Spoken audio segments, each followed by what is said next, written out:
CBI special కోర్టులో Delhi liquor scam పై వాడి వేడిగా వాదనలు కొనసాగుతున్నాయి. సీఎం కేజ్రీవాల్ తరపున అభిషేక్ మను సింఘ్వి కోర్టులో వాదనలు వినిపించారు.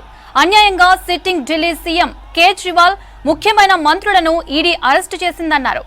కేజ్రీవాల్ కు కస్టడియల్ ఇంటరాగేషన్ ఎందుకని ఈడీని ప్రశ్నించారు సింఘ్వి. అసలు కేజ్రీవాల్ ని అరెస్టు చేయవలసిన అవసరం ఏంటన్నారు. కేవలం అప్రూవర్లుగా మారిన వారి మాటలు నమ్మి విచారణ చేయటం సరికాదని కోర్టుకు విన్నవించారు. అప్రూవర్ల మాటలకు ఎంత క్రెడిబిలిటీ ఉందో తెలియదన్నారు సింఘ్వి. సీఎం కేజ్రీవాల్ కు వ్యతిరేకంగా ఈడీ దగ్గర నిజంగా ఆధారాలుంటే కస్టడీకి ఎందుకు అడుగుతున్నారన్నారు సింఘ్వి. ఇప్పుడు కేజ్రీ తరపున మరో అడ్వకేట్ విక్రమ్ చౌదరి వాదనలు వినిపిస్తున్నారు. మరిన్ని డీటెయిల్స్ మదర్ అందిస్తారు. మదర్, కేజ్రీవాల్ కేసులో వాదనలకు సంబంధించిన అప్డేట్స్ ఏంటి? మౌనిత, సిబిఐ ప్రత్యేక న్యాయస్థానంలో ఈడీ అధికారులు సుమారు 2 గంటల ప్రాంతంలో అరవింద్ కేజ్రీవాల్ ని ప్రవేశపెట్టారు. అప్పటి నుంచి కూడా వాదనలు అనేది కొనసాగాయి, సుదీర్ఘంగా కొనసాగుతూ ఉన్నాయి. మొదట ఈడీ తరఫున అడిషనల్ సోలిసిటర్ జనరల్ ఎస్వి రాజు మొదటగా వాదనలు అనేది కూడా వినిపించారు. కస్టడీ పిటిషన్ దాఖలు చేస్తూ 10 రోజుల పాటు ఈడీ కస్టడీకి అరవింద్ కేజ్రీవాల్ ని అప్పగించాలంటూ కూడా ఆయన వాదనలు వినిపించారు. ఈ కేసుకు సంబంధించి ఢిల్లీ లిక్కర్ పాలసీ రూపకల్పనకు సంబంధించి ప్రధానంగా కింగ్ పిన్ గా ఉంది అరవింద్ కేజ్రీవాలే అంటూ కూడా ఆరోపణలు ఈడీకి సంబంధించిన ఆరోపణలో పేర్కొన్నారు. దానికి సంబంధించి మొత్తంగా ఆర్థిక లావాదేవీలంతా కూడా కేజ్రీవాల్ కనసన్నల్లోనే సాగాయి. సౌత్ గ్రూపుకు సంబంధించిన వ్యక్తులతోటి మంతనాలు జరిపింది, తద్వారా ఆర్థికంగా లాభపడింది. వారు ఇచ్చేటువంటి ముడుపుల విషయంలో కావచ్చు, దాని తర్వాత వచ్చినటువంటి లాభాల విషయంలో కావచ్చు, మొత్తంగా ఈ వ్యవహారం మొత్తంలో కూడా అరవింద్ కేజ్రీవాల్ కింగ్ పిన్ గా ఉన్నారు. ఆయనే సూత్రధారి, ఆయనే పాత్రధారి అన్నట్టుగా కూడా వాదనలంతా కూడా అరవింద్ కేజ్రీవాల్ పాత్రకు సంబంధించి నడిచాయి. ఇక మరోవైపు నిన్న ఈడీకి సంబంధించిన సోదాలు నిర్వహించేటువంటి సమయంలో కూడా అరవింద్ కేజ్రీవాల్ సోదాలకు సహకరించలేదు అనేది మరొక ఆరోపణ. నిన్న జరుగుతున్నటువంటి సోదాలు నిర్వహించేటువంటి సమయంలో ఈడీకి సంబంధించినటువంటి అధికారులకు ఏమాత్రం సహకరించలేదు. అలాగే డబ్బులకు సంబంధించి సౌత్ గ్రూపుకు సంబంధించి 100 కోట్ల రూపాయలకు సంబంధించిన ముడుపులు ఏ విధంగా వచ్చాయనే దానిపైన కూడా ఈడీ తరఫున వాదనలు వినిపించినటువంటి రాజు క్లియర్గా మెన్షన్ చేశారు. సుమారు 40 కోట్ల రూపాయలు హవాలా మార్గంలో చేతులు మారాయి. దాంతోపాటు మనీ ట్రయల్కి సంబంధించి కూడా వాటికి సంబంధించినటువంటి ఆధారాలు ఉన్నట్టుగా ఆయన పేర్కొన్నారు. వాటితో పాటు సౌత్ గ్రూపుకు సంబంధించి కీలకమైనటువంటి వ్యక్తులు మాగుంట శ్రీనివాసరెడ్డి, మాగుంట రాఘవులు, అలాగే శరత్ చంద్రారెడ్డి, వీళ్ళందరూ ఇచ్చిన అరుణ్ రామచంద్ర పిల్లై, వీరందరూ ఇచ్చినటువంటి స్టేట్మెంట్ల ఆధారంగా వీటికి సంబంధించినటువంటి వ్యవహారంలో అరవింద్ కేజ్రీవాల్ని అరెస్ట్ చేసినట్లుగా కూడా ఈడీ తెలిపింది. అలాగే వీరికి ఫోన్ సంభాషణలకు సంబంధించిన రికార్డింగ్స్ కూడా తమ వద్ద ఉన్నాయి.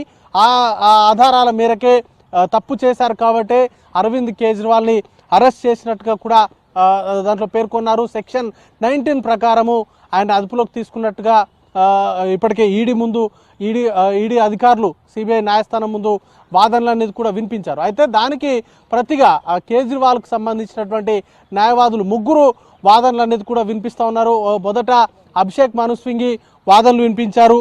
అభిషేక్ మను సింఘ్వి కీలకంగా ఒక సీఎం స్థాయిలో ఉన్నటువంటి వ్యక్తులు కావచ్చు, లేకపోతే ఆమ్ ఆద్మీ పార్టీలో కీలకంగా ఉన్నటువంటి మంత్రులను అక్రమంగా అరెస్ట్ చేశారు. ప్రజాస్వామ్య సూత్రాలకు విరుద్ధంగా వీటికి సంబంధించినటువంటి అరెస్ట్ ప్రక్రియ అంతా కూడా సాగింది అనేటువంటి వాదనలు వినిపించారు. అలాగే నేర న్యాయ వ్యవస్థ నిర్వహణకు సంబంధించి ఈడీ అవలంబిస్తున్నటువంటి విధానాలతో ప్రమాదంలో పడిపోయంటూ కూడా మరొక వైపు విక్రమ్ చౌదరి ఆయన కూడా వాదనలు వినిపించారు. 2022 ఆగస్టు నాటి కేసు, కానీ ఇప్పటి వరకు కూడా కేవలం ఒకే ఒక ప్రాసిక్యూషన్ ఫిర్యాదు, 5 అనుబంధ ప్రాసిక్యూషన్ ఫిర్యాదులను మాత్రమే దీంట్లో వేశారు.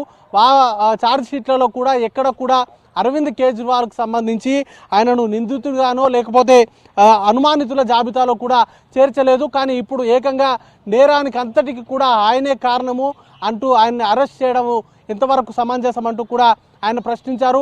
వాటితో పాటు అసలు అరవింద్ కేజ్రీవాల్ ఈడీకి సహకరించట్లేదు అంటూ ఈడీ చేసినటువంటి వాదనలు కూడా ఆయన తోసిపుచ్చారు. ఆయన సహకరిస్తున్నారో లేదో తెలపాల్సింది న్యాయస్థానం తెలుపుతుంది అంటూ కూడా ఆయన తన వాదనలో పేర్కొన్నారు.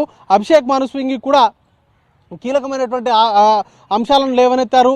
మనీ లాండరింగ్ కేసుకు సంబంధించి అరెస్ట్ చేయాల్సినటువంటి అవసరం, అంటే దీనికి సంబంధించి ఈ కేసులో ఇప్పుడు తను సహకరిస్తున్నప్పటికీ ఈడీ ఇస్తున్నటువంటి సమన్లకు ఆయన స్పందిస్తూ ప్రతిగా రాస్తున్నారు, లేఖలు రాస్తున్నారు. వాటికి సంబంధించి ఆయన స్పందిస్తున్నప్పటికీ ఆయనను అరెస్ట్ చేయాల్సినటువంటి అవసరం ఏమొచ్చింది, ఈ తరుణంలో అరెస్ట్ చేయాల్సినటువంటి అవసరం ఏమొచ్చింది?